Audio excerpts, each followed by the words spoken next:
Sam prejem nagrade me je zelo razveselil, počastil in na neke vrste priznanje za opravljeno delo pri organizaciji konference. Če sem čisto pošten s to organizacijo, konferenco organizirali dvakrat. Prvič leta 2019, ko je zaradi vsem znanih dogodkov bila odpovedana, drugič pa v letošnjem letu. In že sama organizacija konference, zadovoljstvo vseh udeležencev je bila velika zahvala in veliko priznanje za nas.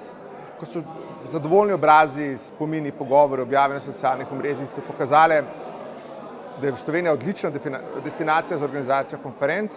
V največji meri je pa k samemu uspehu konference so pa prispevali ljudje, zaposleni na Bledu, v hotelu, ki so pripomogli k domačemu vzdušju vseh zaposlenih, nas, ki smo prisotni, vseh udeležencev.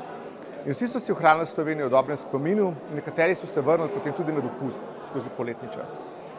In zaradi zadovoljstva nas in vseh udeležencev smo odločeni, da bomo tudi v prihodnje ponovili vajo in organizirali ponovne dogodke.